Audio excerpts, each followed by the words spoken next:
All right, day 22, love is faithful. I will betroth you to me in faithfulness, then you will know the Lord. I don't know that word.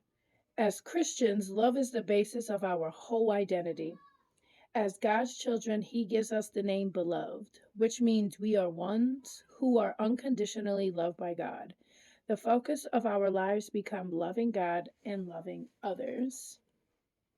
Jesus clarified God's greatest command for us by saying, "You shall love the Lord your God with all your heart, your soul, your strength, your mind, and your neighbor as yourself."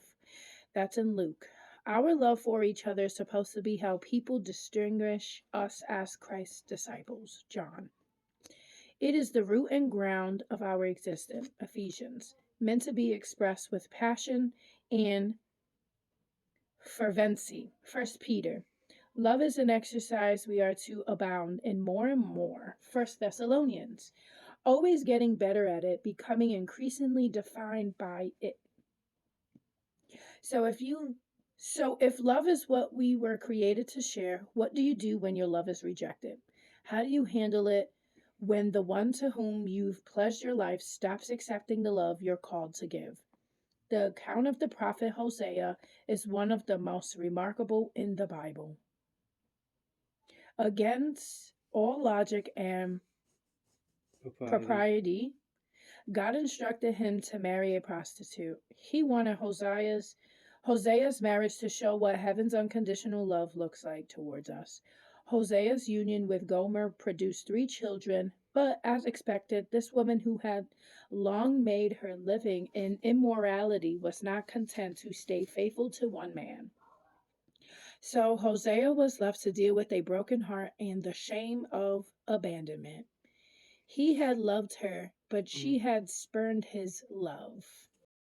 They had grown close, but now she has been disloyal and adulterous, rejecting him for the lust of total strangers. Time passed, and God spoke to Hosea again, telling him to go and reaffirm his love for this woman who had been repeatedly unfaithful.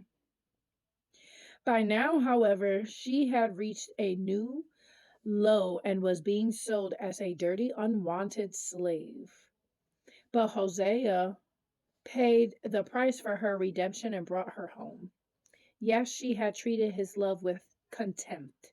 She had dealt treacherously with his heart. Yet he welcomed her back into his life, expressing an unconditional love towards her. This is a true story, but God used it to paint a lasting picture of his love for us. Through Hosea's action, we see a God who showers his favor on us without measure, though we often don't pay attention in return. At times, we have acted shamefully and deemed his love an intrusion, as if it is keeping us from what we really want. We have rejected him in many ways, even after receiving his gift of eternal salvation, and yet he still loves us. He still remains faithful.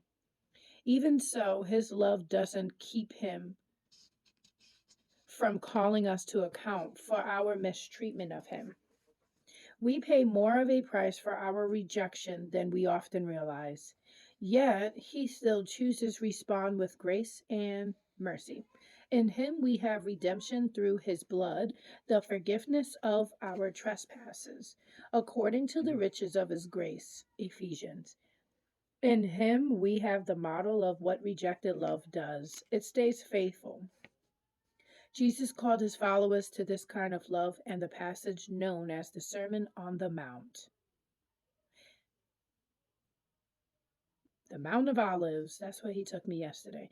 He said to love your enemies, do good to those who hate you, bless those who curse you. After all, if you love those who love you, what credit is that to you? For even sinners love those who love them.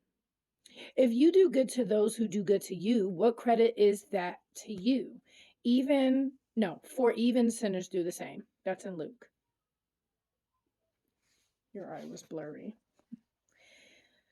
He said, love your enemies and do good and lend expecting nothing in return.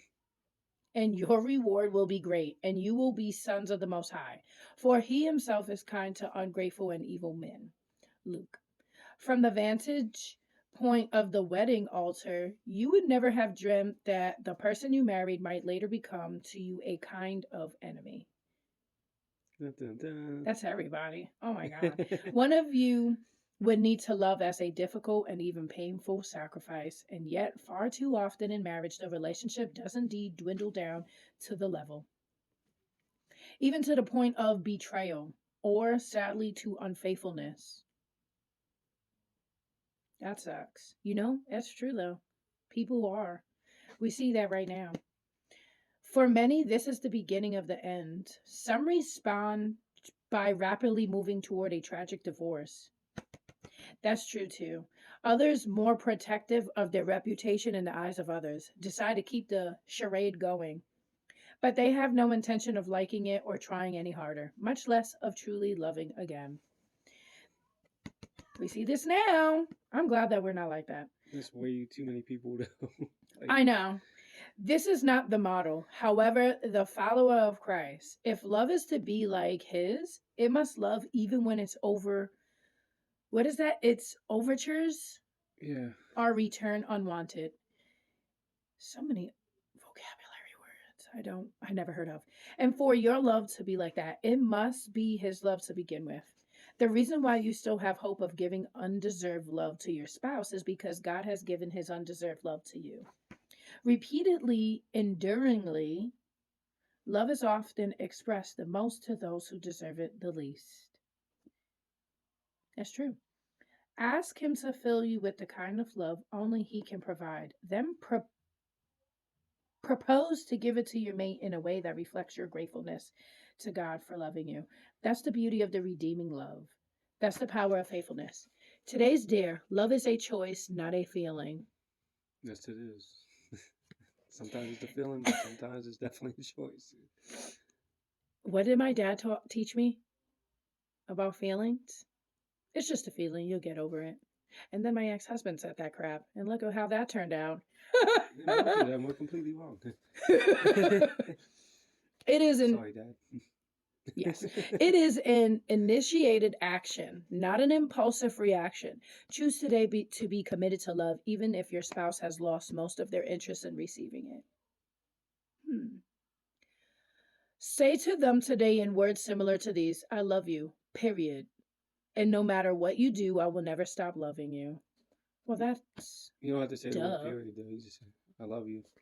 And no Why matter is what you do, this I'm gonna why stop is this loving kind of love impossible without the love of Christ beating in your heart? How does his presence within you enable you you. to love even when it's primary one-sided? I think everybody goes through that where they feel like they're the only ones who are trying and trying. We see that now. I'm glad that we both got a reality check from the Father above and we're both actually trying, because it's like it's God who'll be like, "Nope, come back over here, sit down, talk to it." The other day when I was reading Genesis, and it was pretty much like, don't run away from the problem, face it even when it makes you uncomfortable. Now I understand why he had me read that. All right, anything to add? 10 seconds, hurry up. No. Okay.